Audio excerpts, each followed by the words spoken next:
Good morning, California Rainbow. My name is Madalyn Munoz, but some of you might know me as Mo.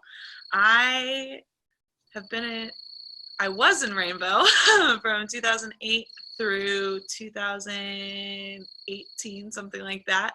I was a member of Woodland Assembly #2, and I had the honor of serving as the grand musician and representative to New Jersey and New York for the years 2016 and 2017. Currently, I live in Hawaii, and I am finishing up my Bachelor's of Science in Marine Science at the University of Hawaii at Hilo. And furthermore, I'm just a crazy ocean freak, and I love the ocean and everything about it, and I want to help inspire some ocean conservation here today on Earth Day. So we're gonna talk about a little bit about the ocean and conservation and what you can do to help save the ocean. All right, so ocean conservation. So I thought that this would be a perfect topic to talk about today, especially on Earth Day. And I feel like it's something that's really, really important to talk about because everything is tied to the ocean. The ocean is super important. So why should I care? Like I said, it's super, super important. Everything is tied to the ocean. I don't know how many of you have seen Finding Nemo, but there's a line in it where Gil, one of the fish in the aquarium in the dentist's office, says that all drains lead to the ocean. And that's so true, so true.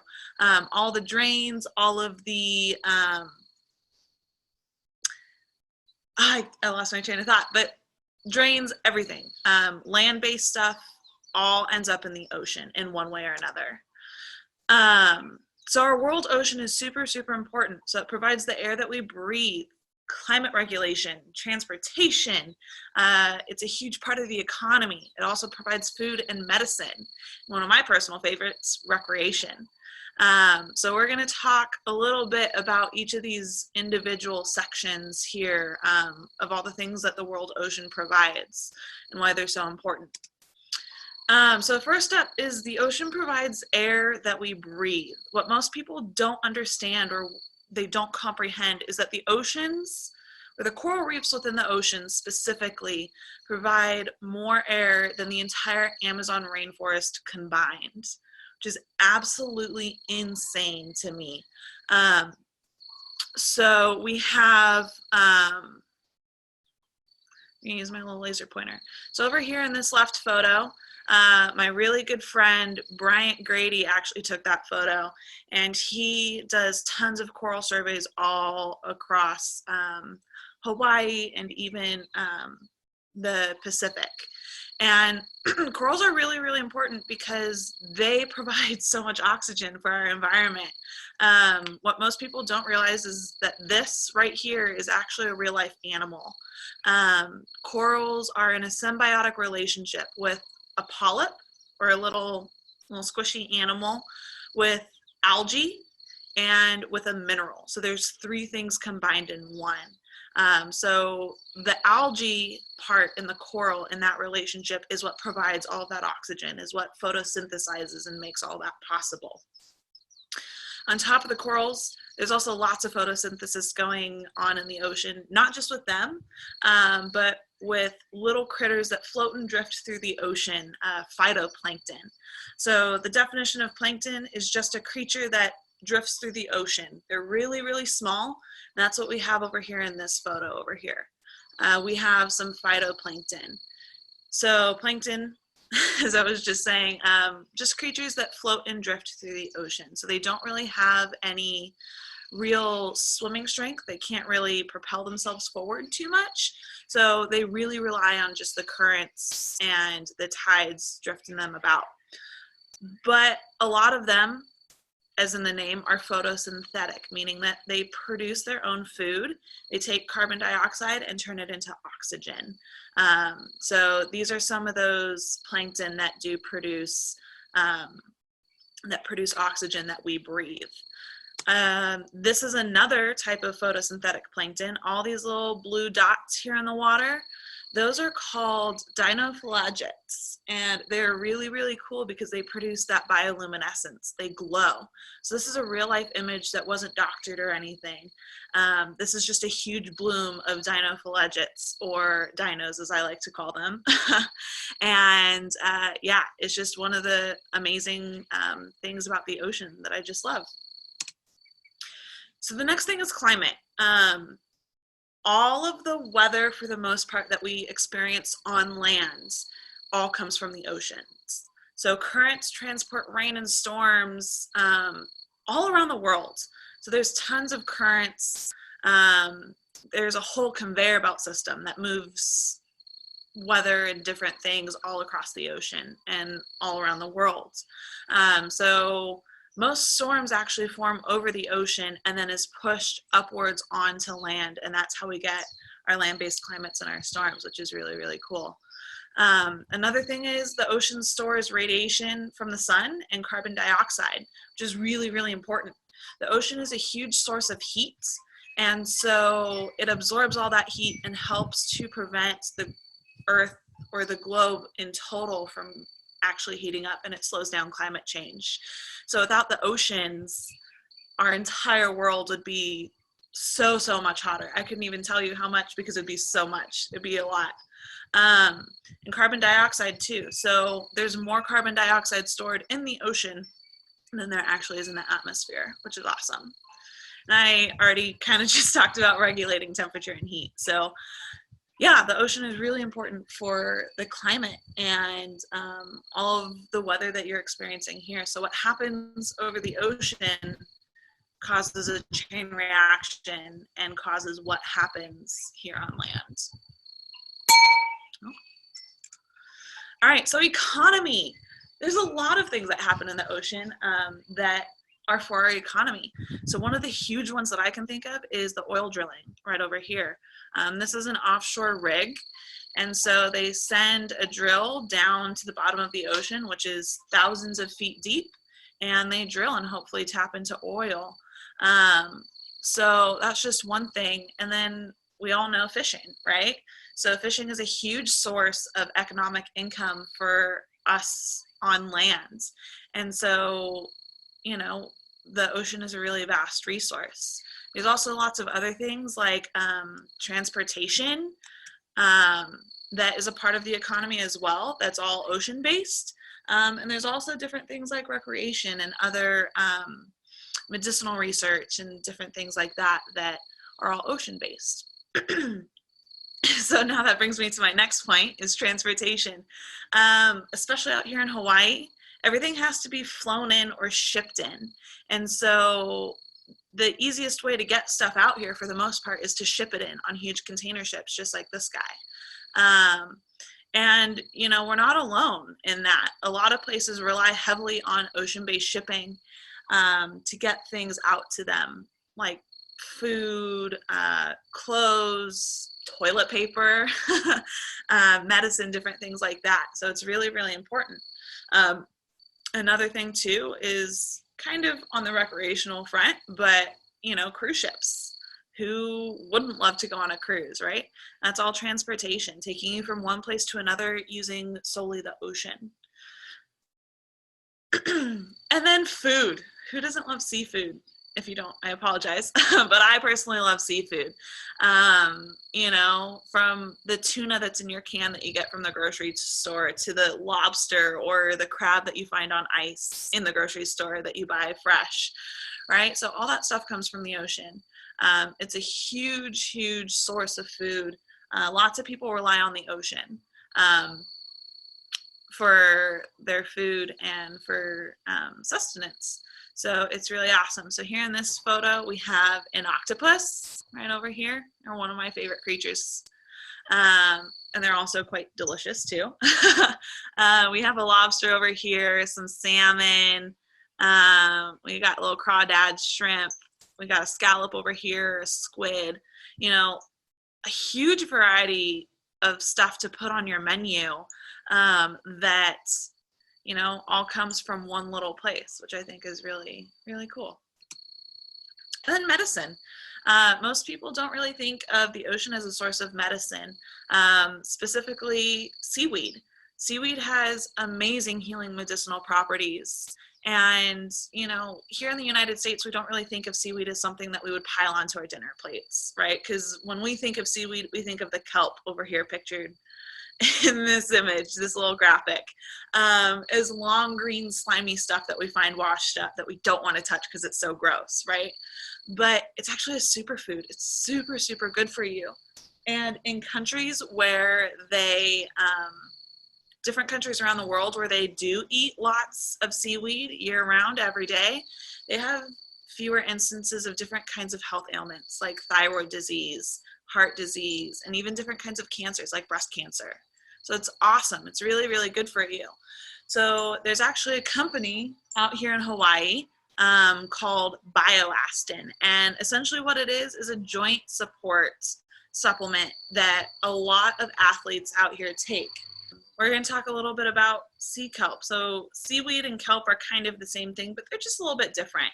But they still have some of the same medicinal purposes.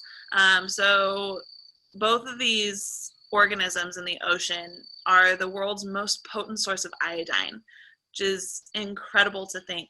At the Ocean Rider Seahorse Farm here on the Big Island of Hawaii, where I have volunteered and interned in the past, we allow guests who come on the farm tour to try some seaweed that we are growing called ogo, and it's a superfood just like any other seaweed. We always preach to our guests that if you're trying even just a little nibble of this ogo, you're getting your daily dose of iodine, which is really awesome and incredible for being, you know, just a little nibble. You get such a large amount of iodine that's really good for your health, all in one go. It also boosts glutathione, I think is how you pronounce it, this word right over here, which is a part of one of the polymers or different substances that's in your body, which is really good. It helps to lower blood sugar, or it helps to control blood sugar. It has anti-inflammatory properties, and it also boosts virus protection and helps to reduce blood clots, which is super important because we don't want our blood clotting. And now my personal favorite one is recreation. There's lots and lots of things that you can do in the ocean, and these are just 3 little things that I've pictured here on this slide. The first one is scuba diving, which is really close and near and dear to my heart. That's actually me here in this image. I am also a scuba instructor, so this is me teaching a class, and that's in the ocean. That's at one of my favorite dive sites. Here on the Big Islands. So scuba diving, there's snorkeling, you know, look at all those fish. That's incredible. Who wouldn't want to be underwater there? And then surfing, pretty standard in Hawaii.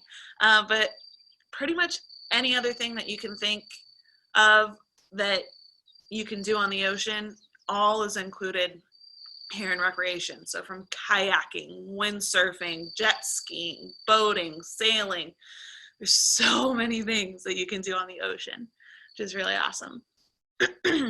So what's happening in the ocean right now that we should be concerned about? We humans are having a huge impact on the ocean, and most of us don't even realize it. You know, we're having things like debris pile up in the ocean. So this little guy, this is a fur seal, I believe, and he is wrapped up in, no, I apologize, that is a sea lion, and he's wrapped up in a fishing net that was discarded, and the fisherman who was using it just threw it overboard or didn't dispose of it properly, and so it caused this poor little sea lion to get wrapped up and tangled in this net. Now, if that net is not removed from this animal, as he grows, his neck size will expand, and the net will actually start to cut off his circulation and could actually suffocate him and kill him, which is devastating. So that net all comes from trash in the ocean. That net is all a part of trash. This is this image is just a ton of plastic and trash that is washed into the ocean.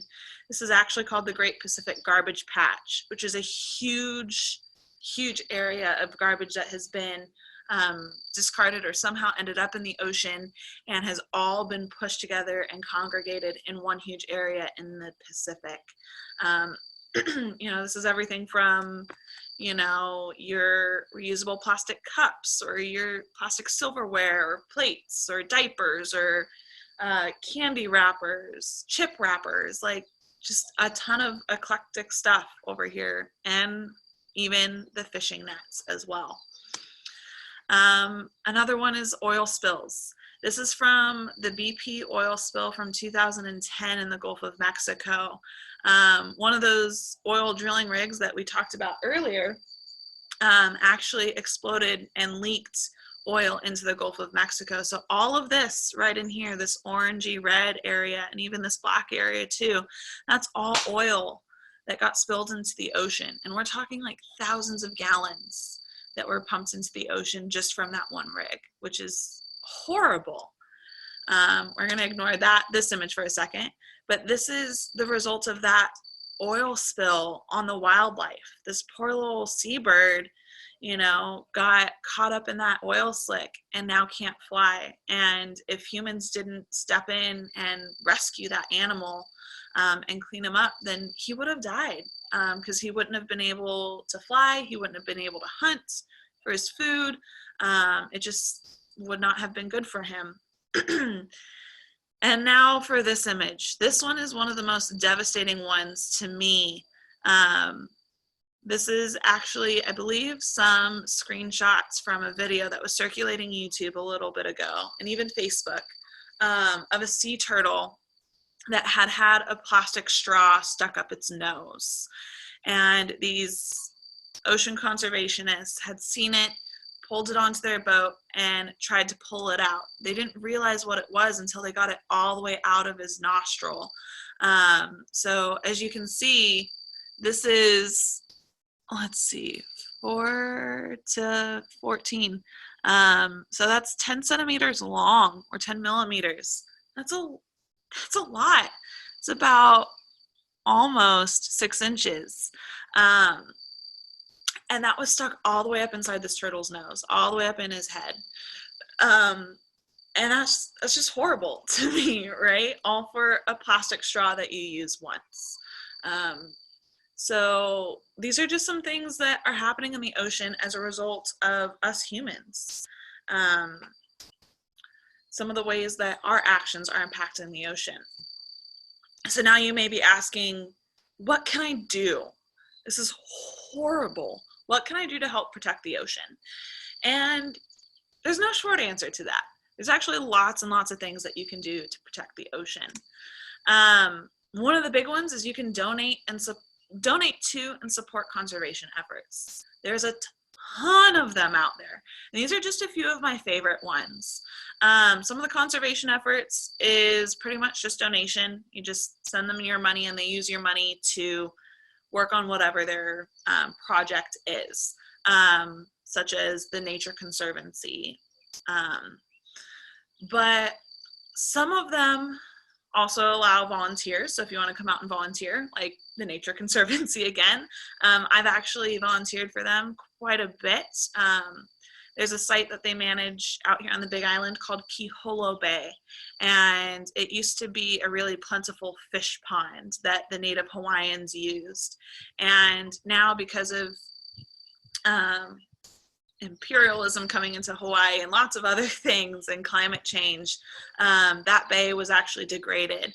And so every month they do work days where they have volunteers come in and help to clean up the site, help to do restoration, restore native plants. And in doing those efforts, they've had a lot of native animals come back, and different native species of plants as well come back and thrive there in that area. So a lot of really good work. There's also other organizations where you can buy something, and the money from that purchase goes back into their cause. So one of my favorite ones is Pila Case. So what they do is they make phone cases out of completely recycled materials, and they work really well on your phone. I don't have one yet, but I'm planning on getting one. And it just is really awesome. All of the proceeds go back into helping to save the ocean. And I believe they're even starting a campaign for bees too. So that's really awesome. Another one that I really like is For Oceans. And you can get little ocean bracelets. So their whole idea is clean seas. So one bracelet that you purchase helps to remove 1 pound of trash from the ocean, which is really incredible. And they're great bracelets too. Coral Reef Alliance, this is a little bit more like the Nature Conservancy, except for they're more focused on coral reefs and restoring coral reefs, which is, as a scuba diver, is really huge for me. Because coral reefs are some of the most amazing dive sites to go and see. And as I mentioned before, they're really important to the environment as well, because they produce so much oxygen for us. And then again, as a diver, there's a thing called Project Aware. And so it's a nonprofit organization that partners, or I believe was started by the Professional Association of Diving Instructors, or PADI, which is the organization that I was certified under, not only as an instructor, but as a beginning and entry-level diver. And so they do a lot of really awesome things. And they have a list of 10 tips that divers can follow and implement in their lives to help the ocean and to kind of protect it. Now, I know that most of you are not divers, but if any of you are, definitely go check out Project Aware. You can Google Project Aware 10 tips for divers, and it should pop up. That's actually where I got some of these points from, which I think is really valuable. So yeah, Project Aware. They also have things that you can purchase, like t-shirts. They have little mesh trash bags that you can take diving or snorkeling, that you can put trash in as you're swimming along, or even as you're walking along on the beach. You can use that Project Aware bag to, pick up trash and put it in there as well. Another one, be an eco-tourist. Take only photos, leave only bubbles or footprints. If you're not really, if you don't love to go oceaning, you can also go hiking and things like that. Be an eco-tourist. So that means that you're supporting things that are ocean conscious, right? Or, conscious of the environment. So, when you go to someplace new, don't just go to all the malls or the museums or, any of the other big ticket items, right? Try and get out there and be an ecotourist. See what some of the environment around in that area has to offer. See what it's like. So take a hike, right? There are some areas that have beautiful, beautiful hikes. And most people don't go do those hikes because they just don't know about them, or they don't actively go and seek out those hikes and different activities. Another one that's really huge over here in this big image, can you tell I really love diving? Is the manta ray night dive. This is one of the top 10 aquatic attractions in the entire world. It is an ecotourism adventure.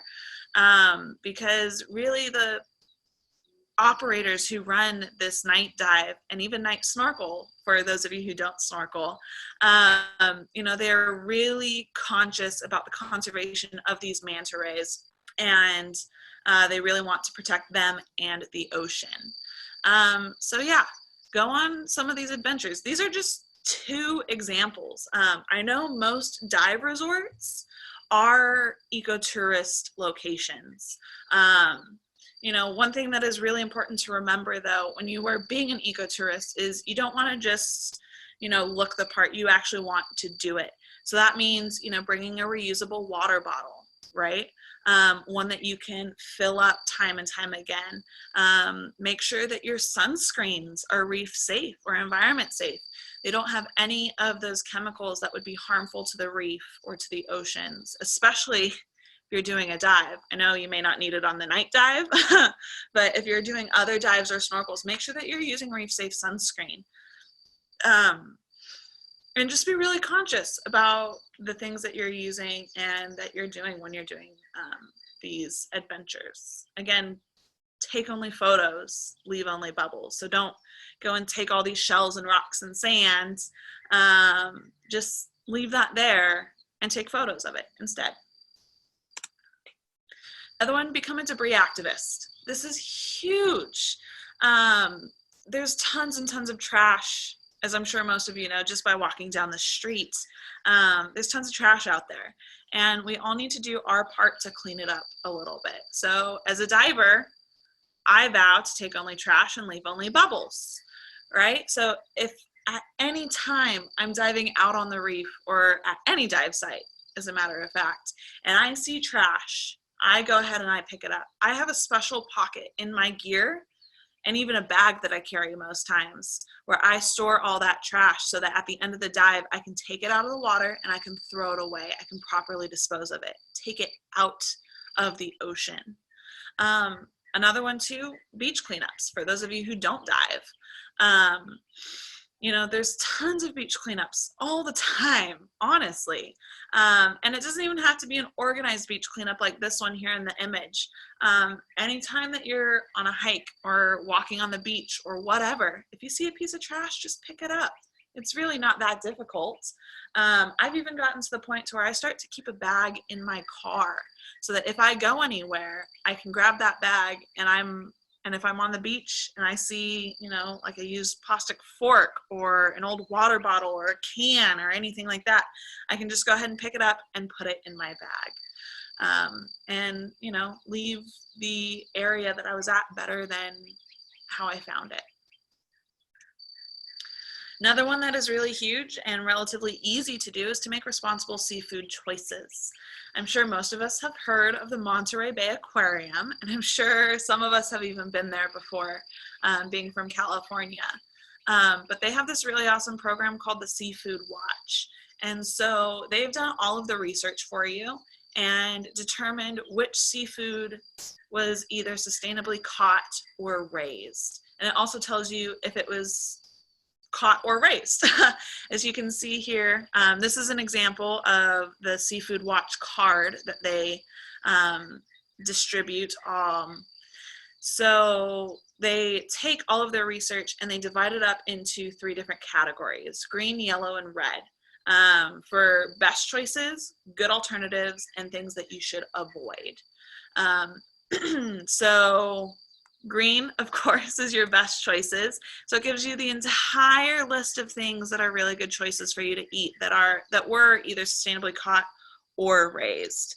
And if you see over here on this side of the table, you can see the little key where there's either a little red asterisk or a blue cross. So that blue cross means that some or all of these fisheries is certified as sustainable to the Marine Stewardship Council standard. And then it provides the website for you to go look up that standard. As you can see, quite a few of them on the best choices list were sustainably caught or raised. So the Pacific cod, that is really, really important because the Pacific cod actually almost went extinct because we fished them out so much. We got halibut. We have sablefish or black cod, wild Alaska salmon, pink shrimp. I love shrimp. Albacore tuna, things like that, right? So those are all of your best choices to consume. They're abundant, well-managed, and caught or farmed in environmentally friendly ways. Okay, so now the next one is going to be our yellow. Those are your good alternatives. They're an option, but there are some concerns with how they're caught or farmed. Or there's some concerns with their health, with the health of their habitat due to other human impacts, right? So these are things that, you know, they're pretty good to eat, but you may not want to eat them every single night, right? These ones you definitely could eat all night long or every day. These ones just maybe once in a while. Whereas the red, I'm sure we all know what the red danger zone is, right? So avoid, for now at least, these items or these animals were caught or farmed in ways that harm other marine life or the environment, not sustainably caught or raised. And then you're going to notice a lot of them have that little red asterisk. Hey Mo, what's that red asterisk? I'm going to tell you. So that red asterisk means to limit consumption due to concerns about mercury and other contaminants. So lots of creatures in the ocean, specifically fish, accumulate mercury and other heavy metals in their bodies. And that's not good for us to eat. It doesn't necessarily harm the animal, but it would harm us if we were to eat it in large quantities. So the animals that have those red asterisks on it, which, you know, isn't really a huge deal because most of these guys are in the avoid section, so the ones that you don't want to eat.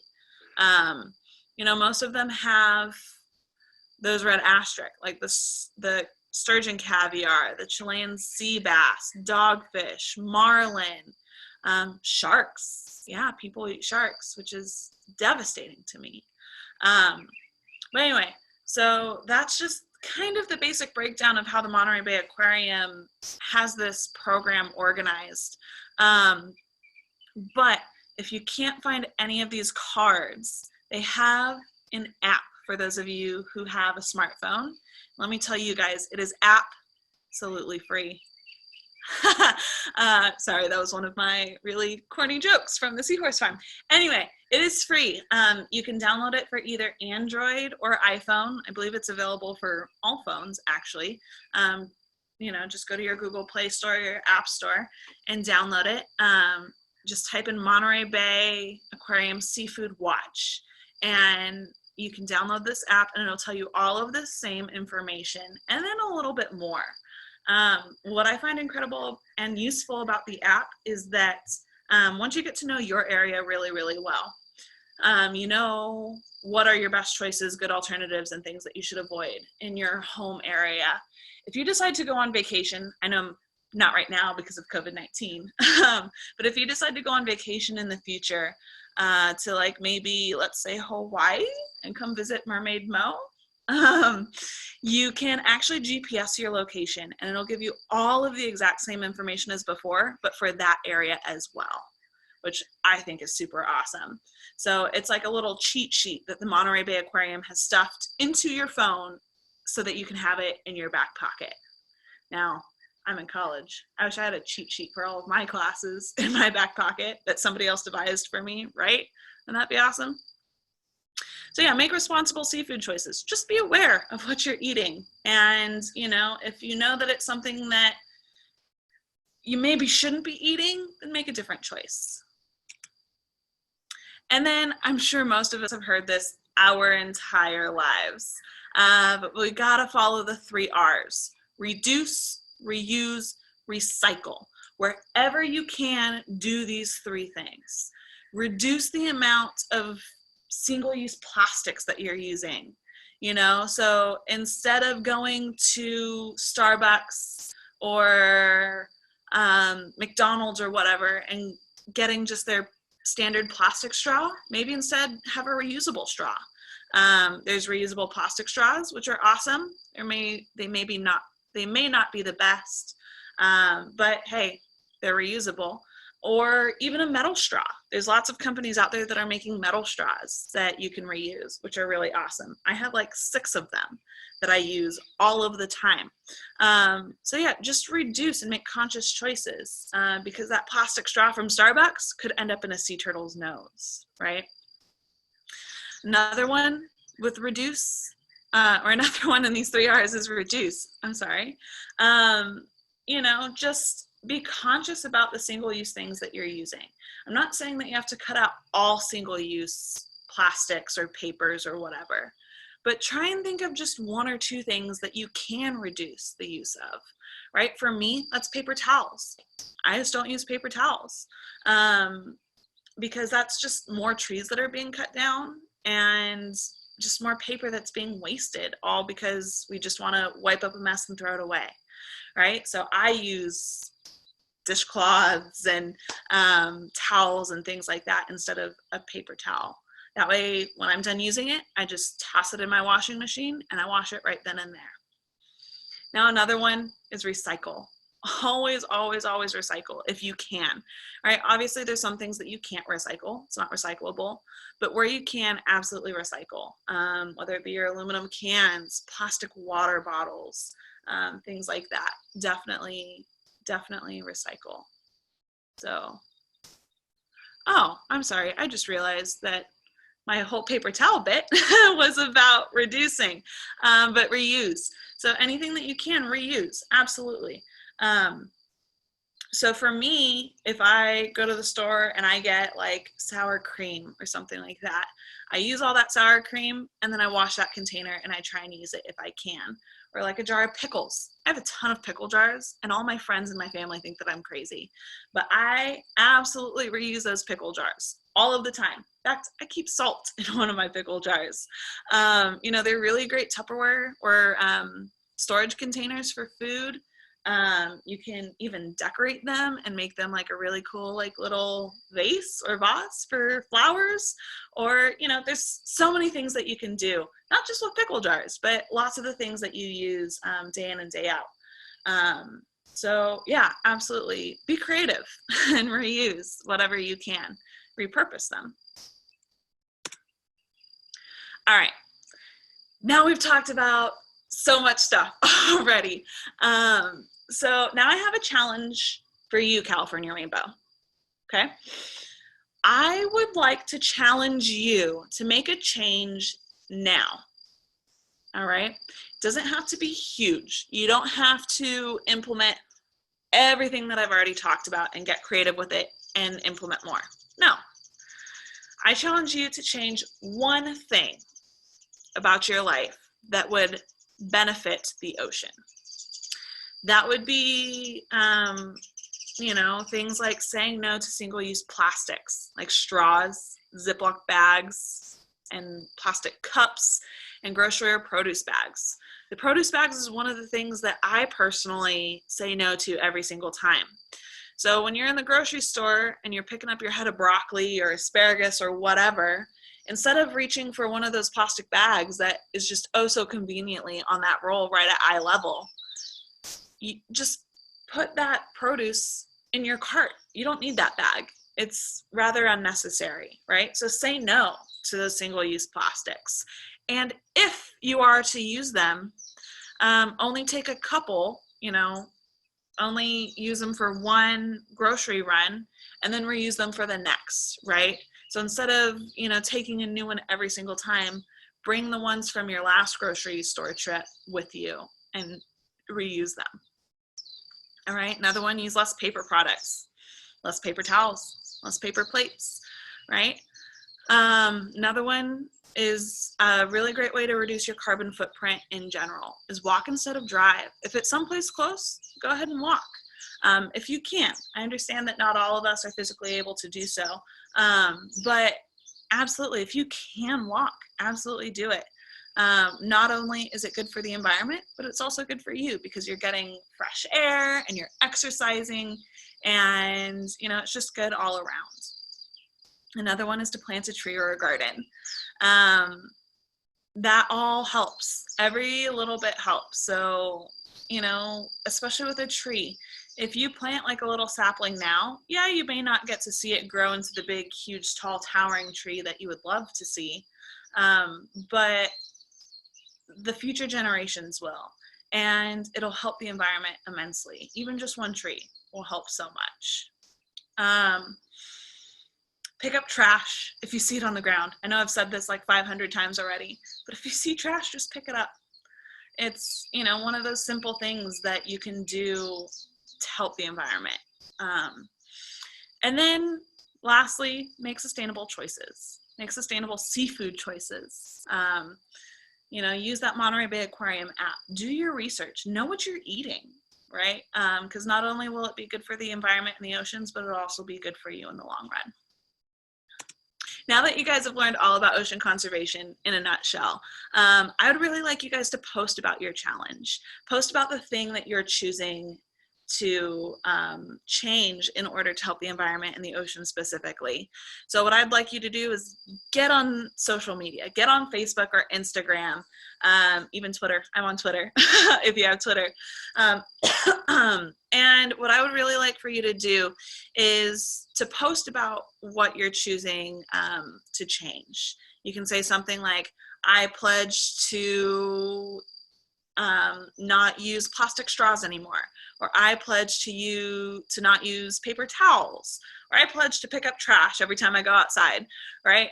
I want you to go ahead and make a post, and then I want you to tag California Rainbow in it, and I also want you to go ahead and add the hashtag I pledge to protect the ocean.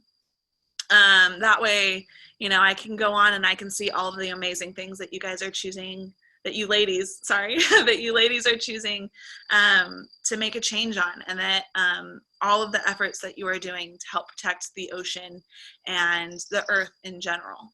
So, yeah.